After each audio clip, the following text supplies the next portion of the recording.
Now I heard my junior brother Afenyo Markin, who having rejected the position of minority leader, is now on his way to becoming a micro minority.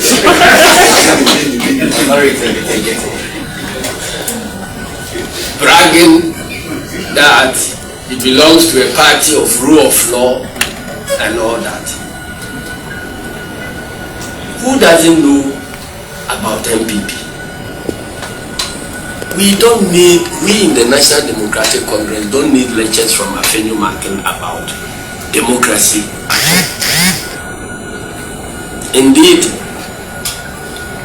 if there were any need for lectures in impunity, then we will invite him as our lecturer. If it is about democracy, he must shut up.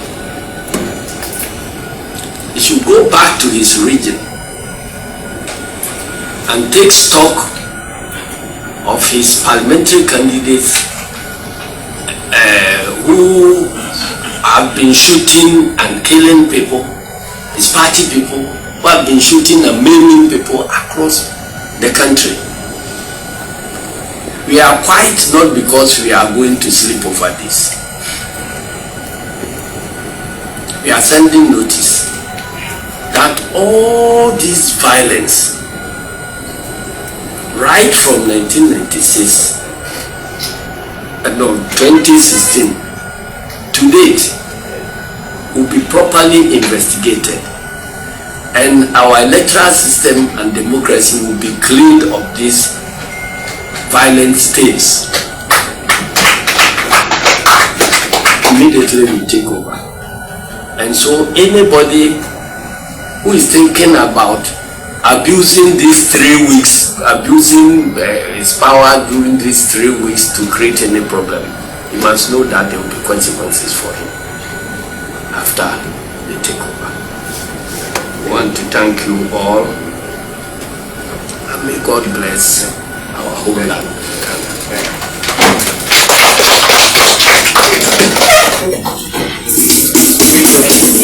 Okay, please.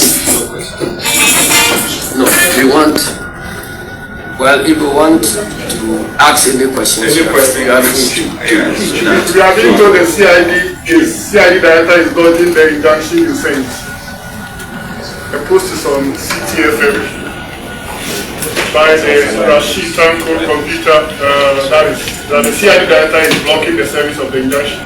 Okay, thank you. The next question, yes. Yeah. Please, TV3. Okay, so just to find out from you if you inform the IGP about what is happening at the police training school, because as the head of the police service, he should be. Okay, yeah. Right. So what happens to the constituencies that have been redeclared post You have the action of the EU. Yes, General, you just told us that. I'm still general. You just told us that the process ongoing at the police training school, the NDC as a party was not informed. Yes. You've come to the conclusion that you are placing an injunction on the whole process. Did you arrive at this conclusion because at a point the NDC as a party realized that members or your candidates who were declared winners are now turning to be losers? Was that the position? Is that the position of the NDC? Okay. All right. Yes, please. Yeah, so you say that what is happening is analytical, but we say that and that results must be declared as a consequence. But we see that other results were declared as the EC regional office here in Accra. Do you still hold the same position on that? All right. All right, so that will be all.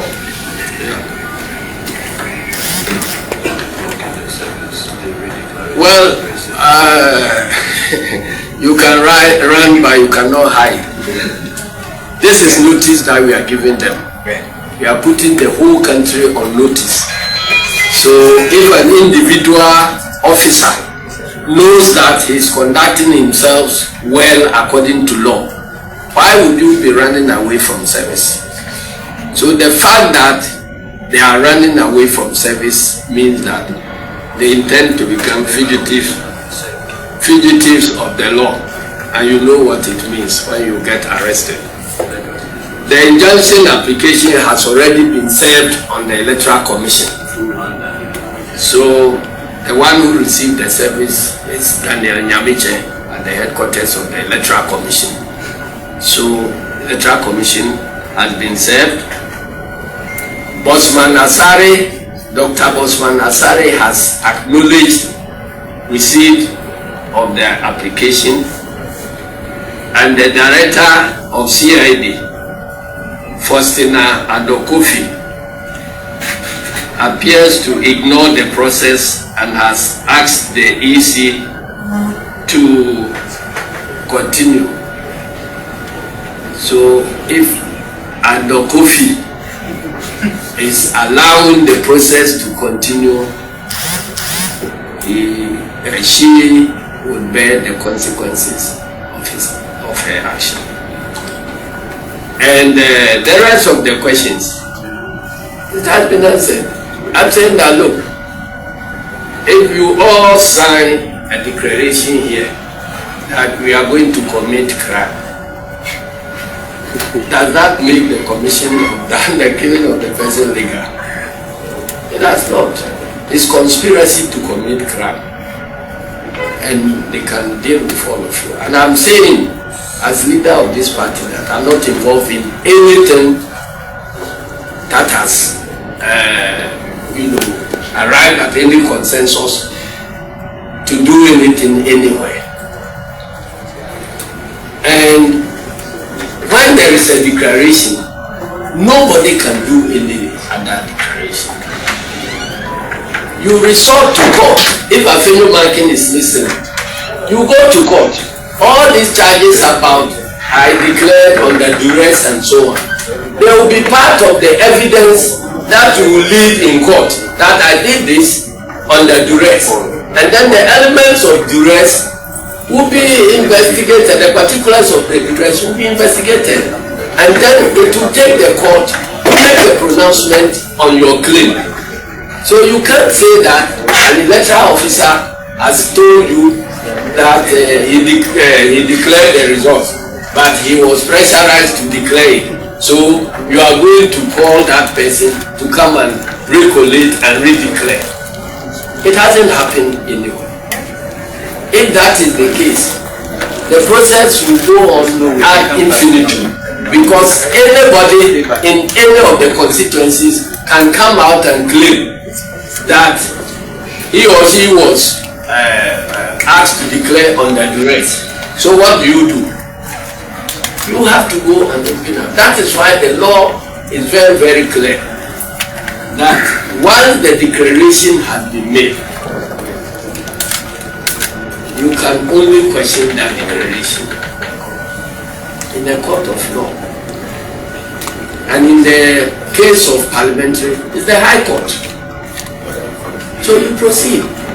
And we have precedences, several precedences of this. Taking myself, only in 2020,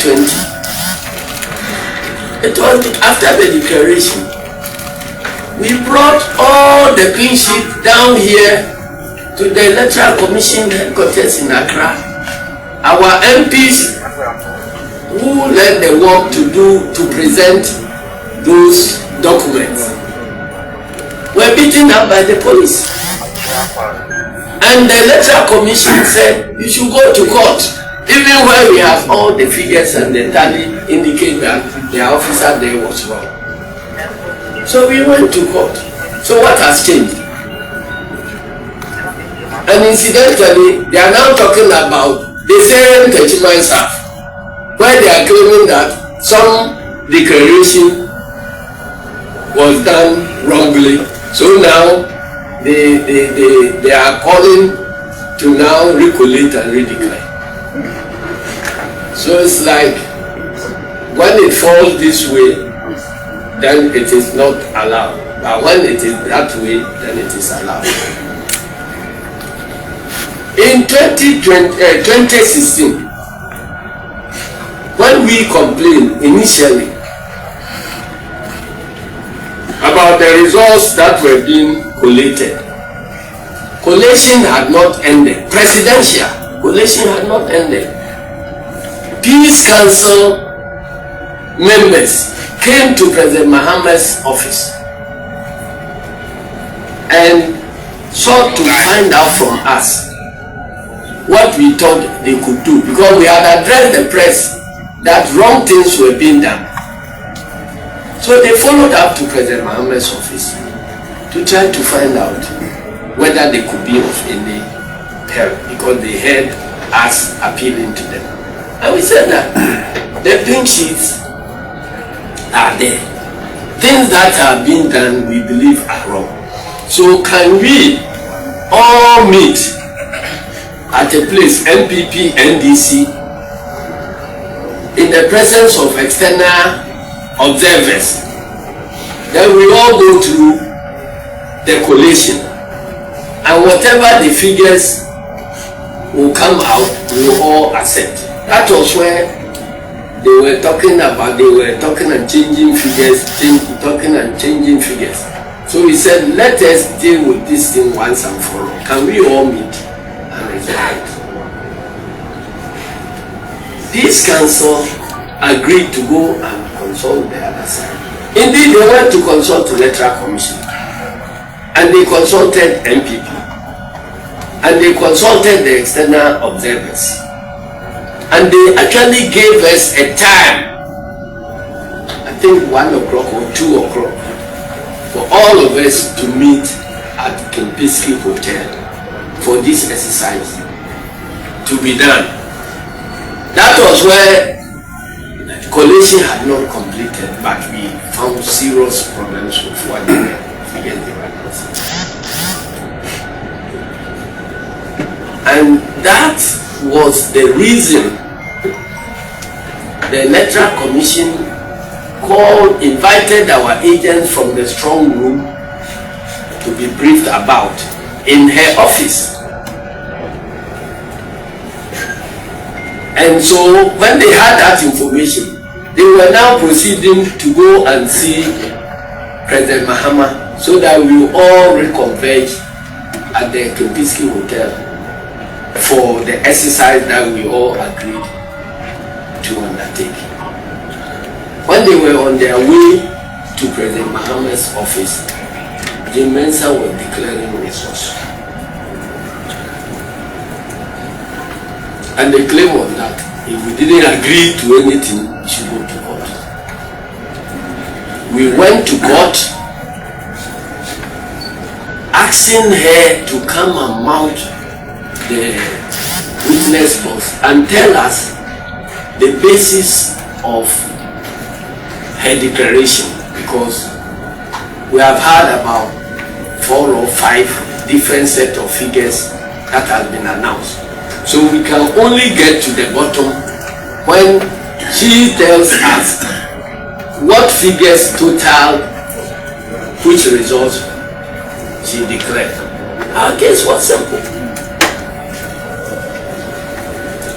Because you have declared results, and we said that give her the figures whose total come up to that result. And the court blocked her from accounting to the nation and turned around to say that we who were demanding that she should tell us the total of her work, we should rather bring our pink sheets.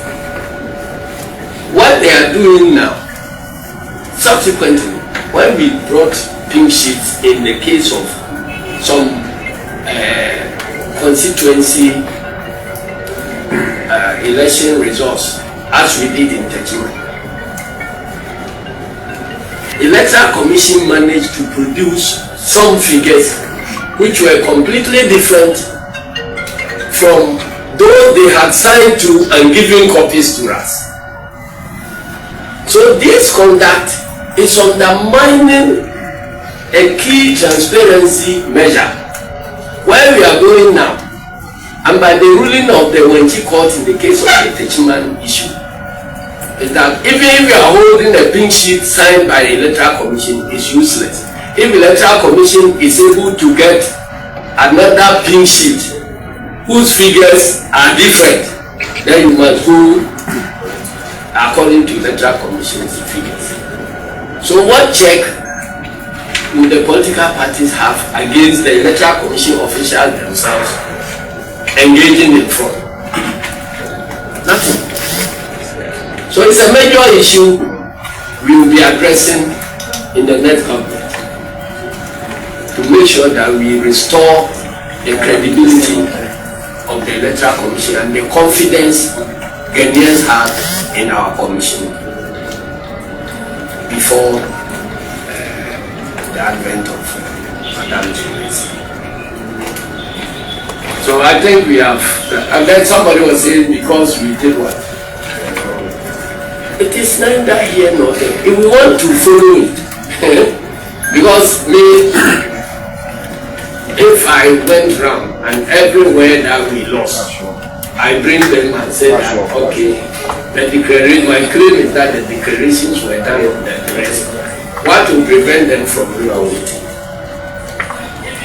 It will be a chaotic situation.